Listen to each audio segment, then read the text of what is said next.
गावात आल्यानंतर आम्ही सुरुवातीला एक प्लॉट आम्ही दादांचा प्लॉट स्टार्ट टू एंड घेतलेला आहे. पण थोडा फेल फुटनंतर आम्ही आमचे प्रोडक्ट सगळे या प्लॉटला यूज केलेले आहेत. या प्लॉटला जे प्रोडक्ट आम्ही यूज केलेले आहे इथे एकही त्याच्यानंतर आम्ही केमिकल फंगीसाइड किंवा केमिकल पेस्टिसाइडचा एकही प्रोडक्ट आम्ही इथं वापर केलेला नाहीये.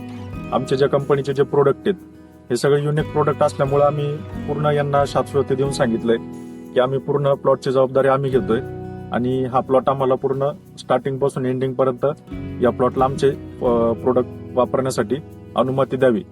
तर तसं त्यांनी आमचंही ऐकलं. त्या पद्धतीने त्यांनी फेल फुटनंतर जे प्रोडक्ट होते आमचे सर्व तेच प्रोडक्ट वापरलेले आहेत. पुढील माहिती आपण त्यांच्या तोंडूनच ऐकूया. नमस्कार दादा. नमस्कार. तुमचं नाव काय? माझं नाव अक्षय वसंत अडकले. अच्छा. गाव? गाव सैद. हा प्लॉट तुम्ही आम्हाला कधीपासून दिला?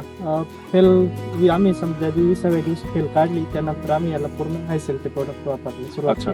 म्हणजे फेल फुट काढल्यापासून ते आतापर्यंतच म्हणजे आता किती दिवसाचा प्लॉट झाला? 62 दिवसाचा प्लॉट. 62 दिवसाचा प्लॉट झालेला आहे.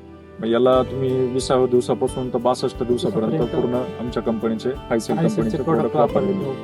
अच्छा. त्याच्यामध्ये फेल फुट नंतर तुम्ही पहिली फवारणी कसली घेतली? फेल फुट केल्यानंतर आम्ही पहिली अच्छा. त्याची फवारणी. म्हणजे हे विक्टर हो. आणि हे मास्टर हो. याची तुम्ही फवारणी घेतली. विक्टर कशासाठी घेतलं होतं तुम्ही? फवारणी केली. थ्रिप्ससाठी फवारणी केली होती. तुम्ही थ्रिप्सला फवारणी केल्यानंतर तुम्ही थ्रिप्स जाणवला की काय आटोक्यात आला? नाही, थ्रिप्स यावर्षी आम्हाला थ्रिप्सचा प्रॉब्लेमच आला नाही विक्टरची फवारणी केल्यामुळे. विक्टरचा स्प्रे गेल्यापासून तुम्हाला आतापर्यंत दुसरा थ्रिप्ससाठी स्प्रे घेण्याची गरज नाही पडली. दरवर्षी आपण जे केमिकल फवारायचं त्याच्याऐवजी आम्ही विक्टरचे स्प्रे केल्यानंतर कुठल्याही प्रकारचे थ्रिप्स जाणवलं नाही. ओके. आणि हे जे मास्टर होतं ते कशासाठी तुम्ही वापरलं होतं? हे जे मास्टर आहे ना हे आम्ही दरवर्षी आम्हाला शेंड्याचे म्हणजे जो शेंडा 7 ते 8 पानावर थांबायचा त्यानंतर आम्ही थंडीत सुद्धा मास्टर मारल्यानंतर पूर्ण बॅग कॅनोपी आली बागेला. अच्छा. म्हणजे इतर वर्षी तुम्हाला किती पानांवरती शेंडा थांबायचा? इतर वर्षी आमचा 7 ते 8 पानावरच शेंडा थांबून जायचा.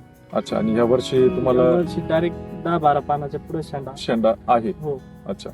आणि त्याच्यानंतर पुढील फवारणी तुम्ही पुढील फवारणी त्याच्यानंतर आम्ही हायसेल कंपनीचं जे बोनस औषध आहे. अच्छा. हे बोनस औषध तुम्ही फवारलं? हो. भुरीसाठी. हो. त्याच्यानंतर तुम्हाला भुरी जाणवली का? त्याच्यानंतर भुरीला आम्ही कोणताही खर्च केला नाही. भुरीला बोनस मारल्यानंतर तुम्ही भुरीला इतर कुठलंही केमिकल मारलेलं नाही.